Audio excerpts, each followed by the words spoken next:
So you've been saving your money and you're finally ready to pick up that new guitar you've been wanting. Should you buy something new off the rack, or should you save a little bit of money and pick up something used?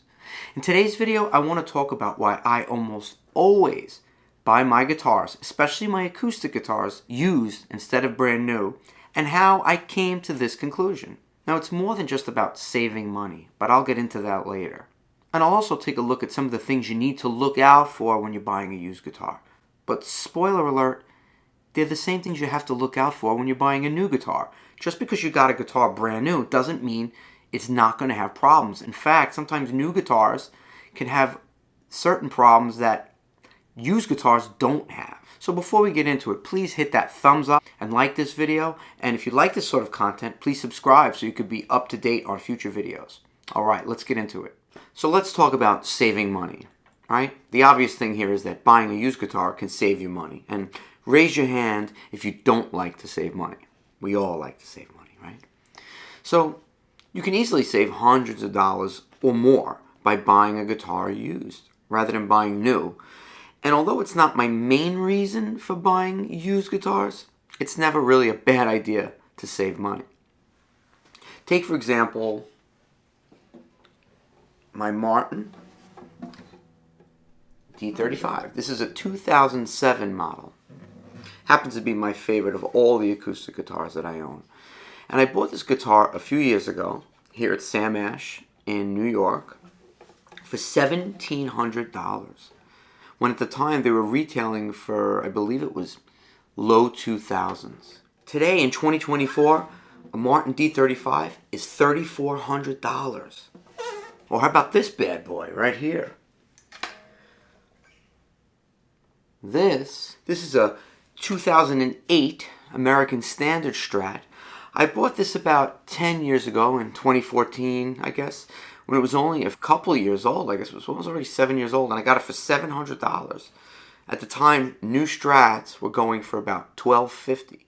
Now in 2024, this guitar, or the equivalent, which is the American Professional, is $1,700, and you could be sure that those prices are only going up. And while we're on the subject of money, let's talk a little bit about value retention, or even the price appreciation of these two guitars. If I were to sell these guitars today, I would more than likely not only break even, but actually make money on these guitars. I did a quick search on Reverb, and a used Martin D35 from the same time period, right? A listing for like $2,000 and more. And my Strat, that's listing for over $1,000. So not a bad investment for two instruments that I played nearly every day for 10 years. Now, as great as saving money is, it's not my main reason for why I buy my guitars used. So as we all know, guitars are made out of wood. Good answer. I knew you would get that one. Well, and because of this, they're extremely sensitive to the environment that surrounds them, especially to temperature and humidity. Those of you who live in the north, where we have a winter season that requires us to use heat, know exactly what I'm talking about. We know what the winter season can do to a guitar. That heat dries out the air in the room, and it can cause the top of an acoustic guitar to contract or dry out. This is the top. And when it dries, it can sink down and make the strings sit very, very close to the fretboard to the point where it's unplayable. It could also cause the neck to do some wonky things, all because of the heat that is drying out the humidity in the air, causing this to happen on a guitar. Or if you live in a tropical environment where it's hot and humid, that could cause swelling, right? The opposite to happen. And also keep in mind that an acoustic guitar uses way thinner pieces of wood to build it, which makes it way more sensitive to change. Also, the joints that hold the neck together, that keep the saddle and the bridge on the guitar, or that hold the binding together, all of those pieces are joined together with glue. And glue itself undergoes changes over time, and especially undergoes changes due to the environment. That's what makes acoustic guitars even more sensitive, and what makes brand new guitars the most sensitive. Okay, now why is that? Well, because they don't just chop down a tree cut the wood into slices and make a guitar out of it, right? The tree obviously is alive, or it's been in the environment. The wood is wet. And if you just built a guitar out of it, as that wood dries, it's going to create all sorts of problems, right? You can't glue wood together that's wet. It's going to change over time. So what they do is they dry this wood out during a period of time until it becomes stable enough to build a guitar out of. The problem is that even after the wood is dried out properly and treated properly, it still goes through changes, even after it's been made into an instrument. And this is the big problem. So for me over the years, let's just say that I've bought my fair share of new and used guitars. And I found that I've just had much better luck overall with used guitars, right? Assuming, of course, that I bought one that I looked over carefully and made sure that it didn't already have any pre-existing problems like the ones I described. But I have bought brand new acoustics, and I've had them go through all sorts of changes within the first year or so of ownership. And some of them required expensive repairs. Some of them could never really be repaired. And some of them just were never the same. They just weren't the guitar that I'd fallen in love with. They'd changed. And they were no longer a guitar that I wanted to really own. And some of them had problems that I wound up kind of stuck with them. Couldn't even sell them because they were just kind of defective. All right? And this goes across all different brands too. Martin, Taylor, Gibson. Maybe if you buy an expensive boutique guitar, that wouldn't happen. I don't know. I've never really purchased a guitar like that. Maybe these makers go through way more detail in making sure the wood and the build quality is more stable. I can't say. But I know that I've had a lot of new guitars just do really strange things over the first year or two of ownership. Okay? In fact, I've even had a guitar spontaneously crack in half. I kid you not. And if you look down in the description, I will share a video that I made about a Martin Dreadnought Jr. that one winter I opened up the case and it had just cracked in half. Real story. Okay? So when you buy a guitar that's at least a few years old already, for the most part, it's already gone through the most radical changes that it's going to go through, right? It's showing you the true representation of what it is. It's not going to go through those initial changes that new wood can go through. It's already done it. So whatever it's settled in as, that's what that guitar is at that point, okay? The Martin D35 that I showed you, it was hanging in a music store, unloved, and it was already about 7 years old, right, when I bought it. If there were any major problems like the ones I just described, they would have most likely happened already. This thing was hanging in a store unloved and came off the rack, played great. It just felt like it had already settled into where it was going to be. It sounded wonderful. And I felt confident that I was buying a stable guitar. And here we are almost 10 years later, and that's proved to be true.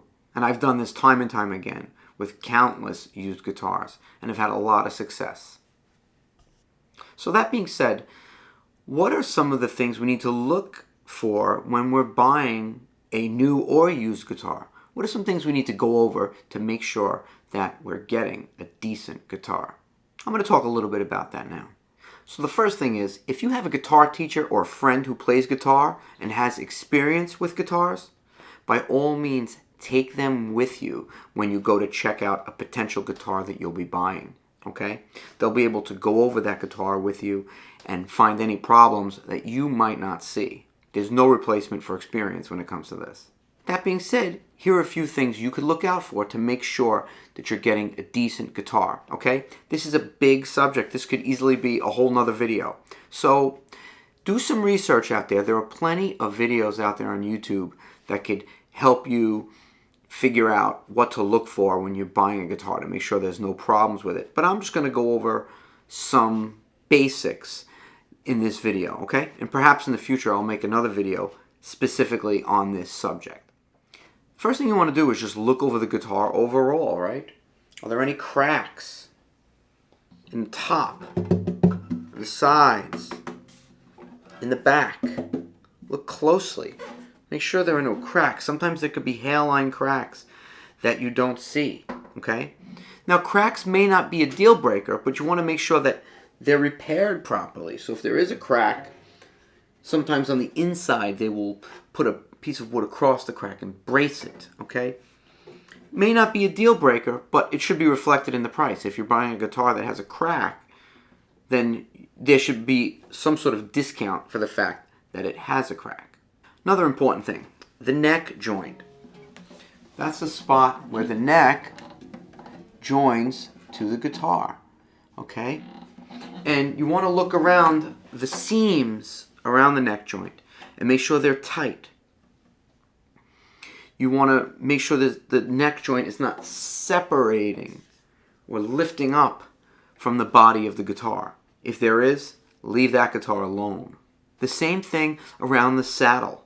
The saddle, which is this, is glued to the top of the guitar, to the top, okay? You want to make sure that the seam around the saddle is tight and isn't lifting from the wood. If it is, they call that tail lift. And it could be repaired, but it's not something you're going to want to get involved in.